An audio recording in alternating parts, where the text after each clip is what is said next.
नमस्कार दोस्तों, SSC MTS की परीक्षा को ध्यान में रखते हुए हम आपके लिए लेकर आए हैं रीजनिंग के टॉप 5 ऐसे प्रश्न जिन्हें हम लोग हल करेंगे बिल्कुल ट्रिकी अप्रोच के साथ। तो देर न करते हुए पहला प्रश्न शुरू करते हैं। इसे आप एक मॉक टेस्ट के रूप में लीजिएगा। मेरे प्रश्न स्क्रीन पर लाने के साथ ही आप वीडियो को रोक दीजिएगा, खुद ही आंसर देने का प्रयास करिएगा, उसके बाद वीडियो को आगे बढ़ाइएगा। तो पहला प्रश्न श्रृंखला परीक्षण से है, अंक श्रृंखला से है। तो इसमें आपको बताना है कि आगे श्रृंखला का यही क्रम जारी रहे तो यहाँ पे कौन सा अंक आएगा। तो ऐसे प्रश्नों में सामान्यतः, हमेशा नहीं, सामान्यतः यही होता है कि अंतर के आधार पर समानता आंसर आ जाता है। तो आपको क्या करना चाहिए, हमेशा बड़ी संख्या से छोटी संख्या निकाल के यहां लिख देना है। कितना आएगा, 6 में से 5 निकालेंगे 1। फिर अब बड़ी संख्या 14 है, छोटी संख्या 6 है, तो 14 में से 6 निकालेंगे तो यहां पर आ जाएगा 8। अब उसी तरह से 41 में से 14 निकालेंगे तो यहां पर आ जाएगा 27। तो आपको देखने पर अब समझ में आ जाएगा कि अंतर जो आया है वो घन है। ये 1 का घन है, ये 2 का घन है, ये 3 का घन है। तो अब आंसर क्या होना चाहिए, 4 का घन, यानी कि यहां पर 64 अंतर आना चाहिए। यानी कि ये भी कह सकते हैं कि 5 में 1 जोड़ने पर 6, 6 में 8 जोड़ने पर 14, 14 में 27 जोड़ने पर 41, तो 41 में 64 जोड़ने पर जो होगा वही आंसर होगा। तो 4 1 5 और 6 1 6 4 10, 105 हमारा आंसर हो जाएगा, जो कि विकल्प बी में है। अब ये प्रश्न है न्याय वाक्य का, सिलोजिज्म का है ये प्रश्न। तो इसमें हम लोग चित्र बना लेते हैं। कुछ चूहे वेल हैं,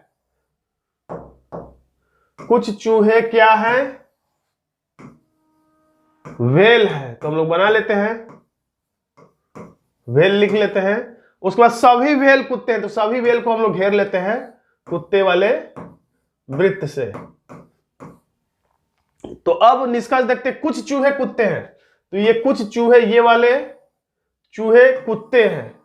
तो इसमें इतना भाग जो है ये चूहा ये है और कुत्ता देखिए ग्रीन ग्रीन वाले, तो इतना भाग कॉमन है। तो सही बात है, कुछ चूहे कुत्ते हैं, कोई चूहा कुत्ता नहीं। जब कुछ चूहे कुत्ते हैं तो ये तो निष्कर्ष नहीं निकलेगा कि कोई चूहा कुत्ता नहीं है, तो ये गलत है। केवल पहला निष्कर्ष सही है, यानी कि हमारा आंसर हो जाएगा विकल्प डी, जिसमें लिखा है केवल निष्कर्ष एक अनुसरण करता है। अगला प्रश्न देखिए, समरूपता का है ये प्रश्न, नॉन वर्बल रीजनिंग से। ये एक नाव थी तो यहां पर 2 नाव हो गई। आप कुछ भी कह सकते हैं, नाव कहिए या कुछ और कहिए। तो एक नाव ऊपर की तरफ मुंह था, एक और नाव इसके नीचे की तरफ होगी, या कह सकते हैं कि जल प्रतिबिंब बन गया, ये भी कह सकते हैं। तो ये त्रिभुज है, तो एक और इसका जल प्रतिबिंब कैसा बनेगा, ऐसे बन जाएगा, यानी कि नीचे की तरफ। तो ऐसा किसमें है, तो विकल्प सी में है। तो हमारा आंसर हो गया विकल्प सी। आपको डी को टिक नहीं करना है, क्योंकि अगल बगल आकृति दर्पण नहीं बल्कि जल प्रतिबिंब की तरह बन रही है। अब ये कोडिंग डिकोडिंग का प्रश्न है, कूट भाषा का प्रश्न है। तो ध्यान से देखिए, इसका उत्तर देने का आप प्रयास करेंगे। तो जब हम लोग ध्यान से देखते हैं तो इसमें 2 2 4 2 6 अक्षर, इसमें भी 2 2 4 2 6 है। तो क्या किया गया है, तो इसमें W है, तो इसमें लिखा गया O, यानी W को छोड़ दिया गया है, O लिख लिया गया है। W को छोड़ दिया गया है और O को ले लिया गया है, यहां पे लिख दिया गया है। फिर K कहां से लिया गया है, तो R को छोड़ दिया गया है और K को ले लिया गया है। फिर E को छोड़ दिया गया है और R को ले लिया गया। तो क्या क्या लिया गया है, O एक छोड़ के O, फिर K, फिर R, एक एक छोड़ के O K R, और फिर यही चीज रिपीट कर दिया गया है O K R, यानी एक एक छोड़ के 3 अक्षर लेना है, वही फिर तीनों अक्षरों को फिर रिपीट कर देना है। तो इसी तरह से हम लोग फिर करेंगे, इस अक्षर को छोड़ देंगे, इसको ले लेंगे, फिर इस अक्षर को छोड़ देंगे, इसको ले लेंगे, फिर इस अक्षर को छोड़ देंगे, इसको ले लेंगे। यानी क्या ले लेंगे हम लोग, S, फिर U और फिर E, और फिर इसी अक्षर को फिर रिपीट कर देंगे, S U E। तो हमारा आंसर मिल जाएगा S U E S U E S U E S U E, हमारा आंसर हो जाएगा विकल्प A। कोई दिक्कत नहीं है, ये सारे प्रश्न किसी न किसी परीक्षाओं में पूछे गए हैं और MTS के लिए ऐसे ही प्रश्न पूछे जाते हैं। अब ये समरूपता का फिर से प्रश्न है एक, अल्फाबेट से। तो ज्यादातर प्रश्न अंतर के आधार पे होते हैं, और भी कई आधार है, लेकिन सबसे पहले आप अंतर के आधार पे चेक करिए, उससे आंसर ना है तब किसी और आधार पे आप चेक कर सकते हैं। तो डी है और एच है, तो कितना अंतर है, E F G H, जहां से चलते हैं उस अक्षर को छोड़ के जहां पहुंचते हैं उसको लेकर हम लोग उंगलियों पर काउंट कर सकते हैं, क्योंकि अंतर बहुत ज्यादा नहीं होता, 4 5 6 का अंतर होता है। डी है तो डी को छोड़ के E F G H, H को लेकर गिनेंगे तो 4 का अंतर है।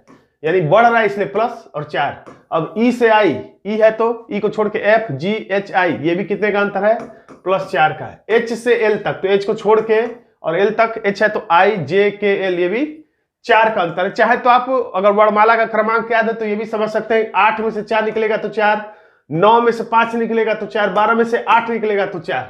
तो जी है तो जी को छोड़ के वैसे ही एच आई जे के। अब एच है तो एच को छोड़ के आई जे के एल। अब एल है तो एल को छोड़ के 4 बढ़ेंगे, एल है तो एम एन ओ पी। तो हमारा आंसर आ गया के एल पी। के एल पी किस में है, के एल पी विकल्प डी में है, तो हमारा आंसर हो गया विकल्प डी। दोस्तों अगर आप हमारे पेड रीजनिंग कोर्स से, पेन फ्री रीजनिंग कोर्स से जुड़ना चाहते हैं तो इस व्हाट्सएप नंबर पर हमसे आप संपर्क कर सकते हैं। फिलहाल आपको ये वीडियो आज का कैसा लगा कमेंट बॉक्स में जरूर लिखिएगा। वीडियो अच्छा लगा तो वीडियो को लाइक कर दीजिएगा, इस वीडियो को अपने दोस्तों में व्हाट्सएप ग्रुप में शेयर कर दीजिएगा और चैनल पर है तो चैनल को सब्सक्राइब जरूर कर लीजिएगा। धन्यवाद दोस्तों।